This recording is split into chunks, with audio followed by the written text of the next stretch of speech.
If you've ever walked into a room full of people and thought, any minute now, they're going to figure out that I don't belong here, this episode is for you. My name is Elyssa Smith. I'm a trauma informed life strategist. And today on the Unlock Your Blocks podcast, we're looking at imposter syndrome through a trauma informed lens and why it's not just a thought, it's not just up here, it's actually a survival mechanism. When we are looking at sabotage, such as perfectionism, people pleasing, imposter syndrome, negative self talk, all these things that stop us from reaching our next level, we have to start by understanding where it started. We have to go back to the origin. This creates self compassion, and self compassion is actually the way to self confidence so that you can overcome these things. So we have to start back at the very beginning. If you are someone who has ever felt like, oh my gosh, I do not belong here, or you've signed up for something to be in a group for whatever it is, maybe it's self improvement, or maybe you're growing your business, or maybe you're in a place where other people are really a lot better at a sport than you, or whatever it is, there's always someone better than us, and there's always someone that's not as good. But what we focus on is why aren't we as good as the people that are better than us? So this starts for several reasons. It's a really good way to look at this. If you look at it as this was a communication from your brain that it didn't feel safe. Okay. This is just when you're experiencing that feeling of like, gosh, I don't belong here. Any second, I'm going to be found out. Someone's going to know I'm not perfect at this. I dealt with this a lot when I first started speaking places. And when I got my Forbes article, it was like early on in my business. And it was like, like people are going to think that somehow now I think I'm the best at this in the world. And I'm really not because I haven't been here long enough. It's like all the second guessing that happens when we are putting ourselves out there leads back to these early messages. So potentially, if you feel like an imposter sometimes, you might have been praised only when you were the best at something. So kids who are gifted in whatever areas, like, if you were in I'm giving air quotes, gifted and talented, classroom, or if you were really gifted at a sport or something, you may have been given the idea by the adults around you that like, you need to be the best in the room. You need to compete. You need to be up there. If you're going to show up somewhere, it better be because you belong there. And so that kind of, it's tinged with shame, right? So you're praised for the outcome and not the effort in those scenarios often. Often we're gunning for a win. We're gunning for your personal best. We're gunning for the A plus, whatever it is. But people can't control outcomes. We can't control results. We can only just control our reasonable effort. So when we start to understand that we are being told around us, we got to be better, we got to do more, we got to be better, we got to get that praise, then our worth becomes very tied to our achievement. So if you feel like you haven't achieved enough, that's going to go a little deeper than just, gosh, I should really get better at this. And I am not an advocate of, quote, shoulding on yourself. Like, I don't like to use that word should because it really comes with shame. You're not doing what you're supposed to be doing. You need to be doing more or being better somehow. So if you can't control results and you can only control your efforts, and your efforts have not put you as the number one specialist in whatever thing that you're trying to put yourself out there in as a business owner, or maybe you're looking at a job description. Oh, goodness, I'll talk about this in a second, but women and men, when they look at job descriptions, look at them very differently. We're going to get back to that in a second. So maybe you were compared to people. Maybe, I actually just now I wasn't planning on sharing this, but I just had a flashback to my senior year. I was competing in this national competition, and there was another piano player there who was very, very talented. And I was playing the piano for a portion of the competition. And so I had my piano music out, and this lovely human who is still a good friend of mine today sat down and sight read my whole piece in approximately 10 seconds. She just looked at it for a second. She played the whole thing perfectly at speed. I had slaved over this for like, I don't even know, months, 6 months or so. And I was just barely at a place where I could play it. And we had to perform on TV, and there was all this stuff going on. So I just felt like I don't belong here. What am I doing here? I need to go home immediately. And then there were all these girls who were really, really good at some of the other areas that we were competing in. And there was art and there was speaking and all this stuff. And it was like, oh my gosh, how did they let a little country bumpkin out of the cornfields of Indiana like me end up at this thing where there are these women who are polished and ready to compete or ready to perform on in Carnegie Hall and all this different stuff. So talk about imposter syndrome. If you've ever been exposed to something where you were like, I feel like I'm pretty good at this, and then you got into a room full of people who are way better than you, your poor little heart, that probably was really hard. It was really hard on mine. And I recovered eventually, and it's all okay now. But what's beautiful about that is that your survival system does not want to expose you to anything where you're not the best because it doesn't want to allow you to be criticized.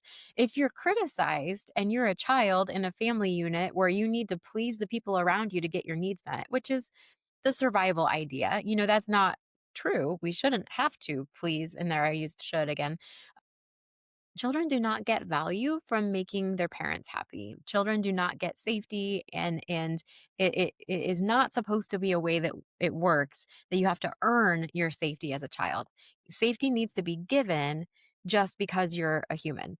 But that doesn't happen all the time, and a lot of times it doesn't. So a child's brain is designed for the worst case scenario, which is that they do have to earn their safety and they do have to earn someone looking after their needs. So when you have been exposed to something where I think I'm doing pretty well, and then boom, you just get taken down 10 notches. Oh, that hurts our little child heart so much. And it causes us to come from then a place of like timidity, a place of what happens if I do, run across somebody who's so much better than me? Or what if everyone realizes that I'm just kind of faking this whole thing until I make it, or I'm just covering up my imperfections? I mean, I was an imposter my whole life, I felt like, because I wasn't perfect, and I really thought that my parents thought I was. Like they not in a good way, not in the way where they're like, "You're so perfect," but in a way where I was just terrified to make a misstep or a mistake because then I would be found out and I would be this imposter who was supposed to be perfect and I wasn't. So we can't control the results. We could have been exposed as a young child to other people doing a lot better at something than we were, and we just felt like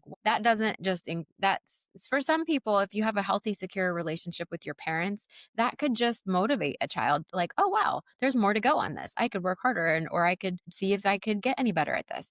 But for most children, what that does when they're exposed to other people that are a lot better than they are, it makes them feel like an imposter. It makes them feel like they don't belong. And that sense of belonging is such a key for growing up feeling safe in our surroundings and feeling like we're going to get our needs met. So if you don't have that sense of belonging, like, whoa, these people are out of my league, or even just in your classes, like there are kids, when I was growing up, there would be I'm thinking of a few people in particular where you could just tell they felt out of their league with the other kids around. They didn't feel comfortable speaking.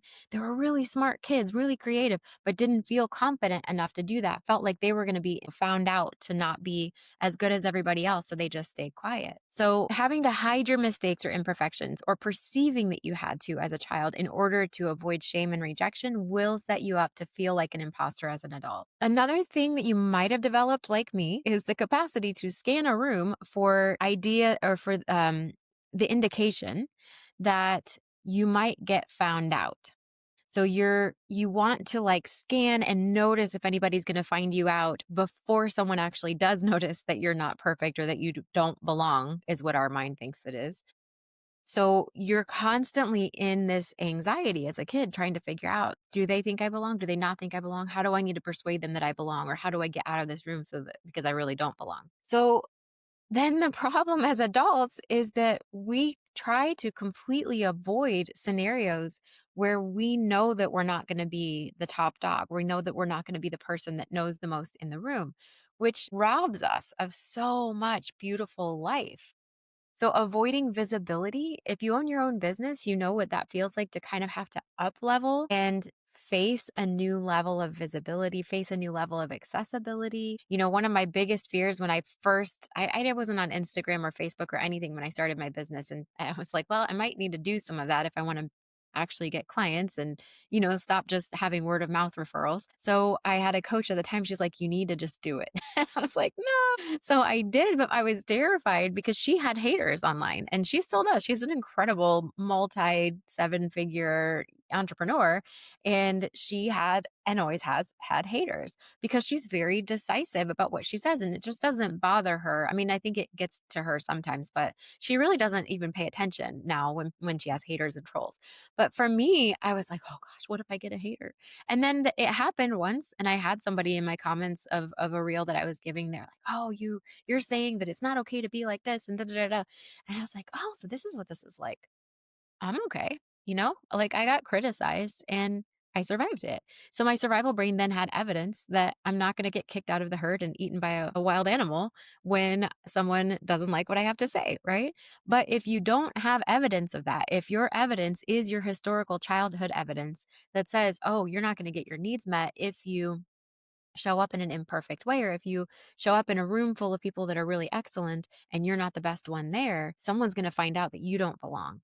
And so when we don't have evidence that it's safe to do that, then the brain will just sabotage you. Imposter syndrome will lead to procrastination. It'll shut you down as an adult. You'll avoid your any type of leadership opportunities that puts you in the spotlight. Anything that you're not totally certain of, your promotion, speaking up in a meeting, speaking up with your if you run a team, sticking up to your team, avoiding things that will make you successful because, well, yeah, I mean, for me, it was like, oh yeah, I have a Forbes article, but I mean, and this sounds so silly because that is like a measure of prestige and success in our culture. But when I had that, I was like, guys, I had help writing this and like I don't really know, I don't think I deserved it and I just had a really good PR person. It's like all these things that went through my head and then it was like, well, that might be, but also somebody that read the article and heard about this little again little country girl from Indiana. She was like, hey, you should be on this morning news on Fox 59, and so then I was like, they're going to find out any second that I do not belong. I should not be doing TV and I don't have anything interesting to say. And I'm not even the person that's most qualified to talk about this. I do not have a PhD. I was going down the list. And that first morning that I did a TV segment, it was like, instead of just being like, wow, somebody wants me to be on their morning news show. This is the coolest thing, So it can paralyze you and actually stop you, or it can keep you from enjoying what you actually accomplish. So ideas like, I'm not qualified, I shouldn't be here, cause all kinds of anxiety, self doubt, any kind of recognition or visibilities can send you into a tailspin. It means that we end up usually over preparing, overworking, over planning to prevent being exposed.